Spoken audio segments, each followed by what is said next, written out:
মহাদেব তাদেরই জাগান, সঙ্গীত, যাদের জীবন তিনি বদলাতে চান। আর আজ তোমার এই ভিডিওতে পৌঁছানো, এটা দেখা, সঙ্গীত কোনো কাকতালীয় নয়। এটা শিবের সরাসরি সংকেত। কারণ এখন তিনি তোমাকে পরিবর্তন করতে চান। যখন ভোরে ঘড়িতে 3:40 বাজে, তখন ব্রহ্মাণ্ডের সবচেয়ে পবিত্র ও রহস্যময় দ্বার খুলে যায়। সেই সময় তোমার চোখ খোলা তোমার নিজের ইচ্ছায় হয় না। তুমি উঠে পড়ো, সঙ্গীত, কারণ স্বয়ং ব্রহ্মাণ্ড তোমাকে ডাকছে, তোমাকে বেছে নিচ্ছে। আর যে এই ডাকে সাড়া দেয়, সঙ্গীত, তার জীবন আর কখনো আগের মতো থাকে না। কিন্তু এখানে একটা বড় সত্য আছে, যা কেউ বলে না। শুধু 3:40 উঠে পড়লেই কোনো চমৎকার হবে না। সেই ওঠার পর তুমি কি করছো, সেটাই ঠিক করে তুমি সেই ঐশ্বরিক শক্তিকে গ্রহণ করতে পারবে কিনা। আজ আমি এই ভিডিওতে সেই সম্পূর্ণ বিধান খুলে বলতে যাচ্ছি। সেই 21 দিনের ব্রহ্ম মুহূর্ত সাধনার গোপন পথ, যা আমাদের শাস্ত্রে লেখা আছে, যা ঋষিরা পালন করেছেন এবং আজও সমান শক্তিশালী। হর হর মহাদেব। শিব মার্গে আপনাকে স্বাগতম। সঙ্গীত। আজ আমরা জানব, প্রথমত, ব্রহ্ম মুহূর্তের সেই রহস্য যা আমাদের গ্রন্থে লেখা আছে এবং যা বিজ্ঞানও আজ মেনে নিচ্ছে। দ্বিতীয়ত, সংকল্প কি এবং কেন আমাদের ঋষি, যোগী ও সিদ্ধ পুরুষরা কোনো কাজ সংকল্প ছাড়া করেননি। তৃতীয়ত, ব্রহ্মচার্যের সেই সহজ সত্য, যা এই সাধনার ভিত্তি এবং আধুনিক জীবনে কিভাবে এটি পালন করবেন।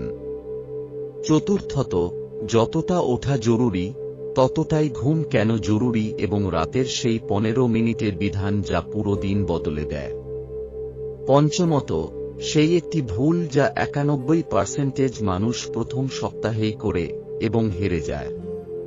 এবং শেষে, সেই পুরো 21 দিনের সাধনার পথ যা তোমার গুরু হয়ে যাবে এই যাত্রায়। ভিডিওটি শেষ পর্যন্ত দেখো।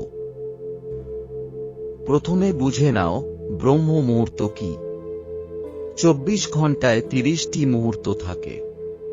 প্রতিটি মুহূর্ত 48 মিনিটের। আর এই সব মুহূর্তের মধ্যে একটি বিশেষ মুহূর্ত আছে যাকে সৃষ্টিকর্তা ব্রহ্মার সময় বলা হয়। সূর্যোদয়ের ঠিক 96 মিনিট আগে, এইটাই ব্রহ্ম মুহূর্ত। এবং এই ব্রহ্ম মুহূর্তের মধ্যে সবচেয়ে শক্তিশালী সময় হল 3:40। সঙ্গীত। অথর্ববেদ বলে, এই সময়ের বাতাসে প্রাণশক্তি সবচেয়ে বেশি থাকে। এই বাতাস শরীরের নাড়িগুলোকে শুদ্ধ করে।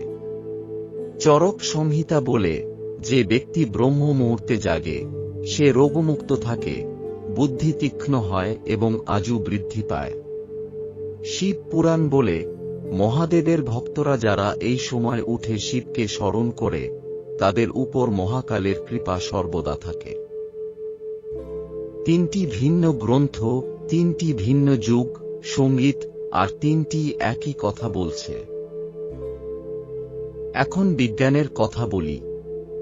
এই সময় আমাদের মস্তিষ্কের পিনিয়াল গ্রন্থি, যাকে ঋষিরা তৃতীয় চোখ বলতেন, সবচেয়ে সক্রিয় থাকে।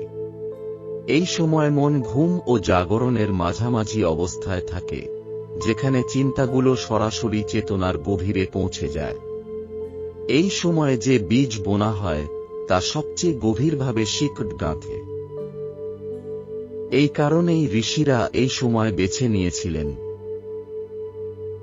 এখন আসি সেই বিষয়টিতে যা আমাদের পরম্পরায় সবচেয়ে পবিত্র, সংকল্প। আজকের পৃথিবীতে মানুষ এটাকে সাধারণ ইচ্ছা মনে করে। কিন্তু শাস্ত্রে সংকল্পের অর্থ অনেক গভীর। ভাবো, বিশ্বামিত্র যখন তপস্যা করেছিলেন, তিনি প্রথমে সংকল্প নিয়েছিলেন। ভীষ্ম পিতামহের প্রতিজ্ঞা, সেটাও সংকল্প ছিল। হনুমানজি যখন সমুদ্র পার হতে যাচ্ছিলেন, তিনিও আগে নিজের ভিতরে সংকল্প জাগ্রত করেছিলেন। ইতিহাসে কোনো মহান কাজ সংকল্প ছাড়া সম্পূর্ণ হয়নি। কেন? কারণ সংকল্প শুধু মনের সিদ্ধান্ত নয়, এটি একটি শক্তি যা তোমার সব সন্দেহকে পুড়িয়ে দেয়। যখন তুমি সংকল্প নাও, তখন ব্রহ্মাণ্ডকে একটি স্পষ্ট সংকেত পাঠাও এবং সেই সংকেত তোমার পথ খুলতে শুরু করে। এই 21 দিনের সাধনায় সংকল্পই প্রথম এবং সবচেয়ে গুরুত্বপূর্ণ ধাপ। এখন একটি বিষয় যা মানুষ বোঝে না বা এড়িয়ে যায়, ব্রহ্মচর্য। আমি সরাসরি বলছি, ব্রহ্মচর্য শুধু শারীরিক সংযম নয়। এর অর্থ নিজের শক্তিকে অপচয় থেকে রক্ষা করা। এই শক্তি সঠিক পথে গেলে বুদ্ধি তীক্ষ্ণ হয়, একাগ্রতা বাড়ে, শরীরে ওজ আসে। আর এই ওজই ব্রহ্ম মুহূর্তের সাধনাকে সফল করে। যে ব্যক্তি রাতে নিজের শক্তি অপচয় করে, সে 3:40 ওঠার কথা বলে, কিন্তু উঠতে পারে না। আর উঠলেও সেই গভীরতা পায় না। এই 21 দিনে ব্রহ্মচর্য পালন করা কঠিন নয়। এটি নিজের জন্য একটি উপহার। এখন একটি কঠিন সত্য, তুমি সকালে উঠতে চাও, কিন্তু রাতে 11-12টা পর্যন্ত ফোনে ডুবে থাকো। তারপর 3-4 ঘন্টা ঘুমিয়ে ওঠার চেষ্টা করো। এটা কোনো সাধনা নয়। এটা নিজের শরীরের উপর অত্যাচার। শাস্ত্র ও আয়ুর্বেদ বলে, সাধকের ঘুমের সেরা সময় রাত 8টা থেকে 9টা। না হলে সর্বোচ্চ 10টা। এর পরে জাগা মানে শক্তি নষ্ট করা। যে 9-10টার মধ্যে ঘুমায় এবং 3:40 ওঠে, সে 5-6 ঘন্টার গভীর ঘুম পায়, যা যথেষ্ট। রাতে ঘুমানোর আগে 15 মিনিটের একটি শক্তিশালী বিধান আছে। ফোন বন্ধ করো, দূরে রাখো, চোখ বন্ধ করো, মন শান্ত করো, শিবকে স্মরণ করো এবং শরীরকে বলো, এখন বিশ্রাম। এই 15 মিনিট পুরো রাত বদলে দেয়।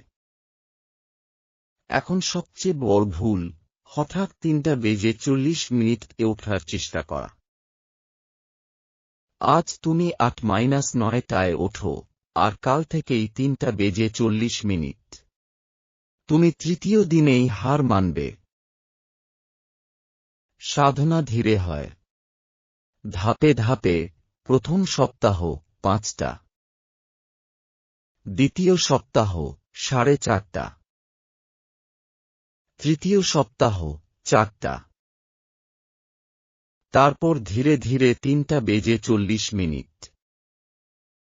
দিক ঠিক রাখো, গতি নিজের মতো রাখো। একদিন এমন আসবে, অ্যালার্ম ছাড়াই তুমি জেগে উঠবে। অনেকেই বলে, আজ থেকে শুরু করছি, কিন্তু 2 দিন পরই থেমে যায়। কেন? কারণ তাদের উৎসাহ ছিল, কিন্তু ব্যবস্থা ছিল না। উৎসাহ ক্ষণস্থায়ী, কিন্তু ব্যবস্থা স্থায়ী। এই জন্যই তৈরি হয়েছে শিব মার্গ, 21 দিনের ব্রহ্ম মুহূর্ত সাধনা গাইড। এতে আছে সংকল্প বিধি, 21 দিনের দৈনিক রুটিন, মন্ত্র জপের নিয়ম, আধুনিক ব্রহ্মচর্য, রাতের 15 মিনিটের বিধান, ডিজিটাল ট্র্যাকার। একটা কথা মনে রেখো, বিনা মূল্যে পাওয়া জিনিসের মূল্য হয় না। তাই এর মূল্য রাখা হয়েছে 99 রুপিয়া। এটা দাম নয়, এটা তোমার সংকল্প। যদি সত্যিই শিবের ডাকে সাড়া দিতে চাও, এই 21 দিনের যাত্রা তোমার জন্য। এখন কমেন্টে লিখো, হর হর মহাদেব, আমি প্রস্তুত। এটাই তোমার সংকল্প, তোমার প্রতিজ্ঞা। হর হর মহাদেব।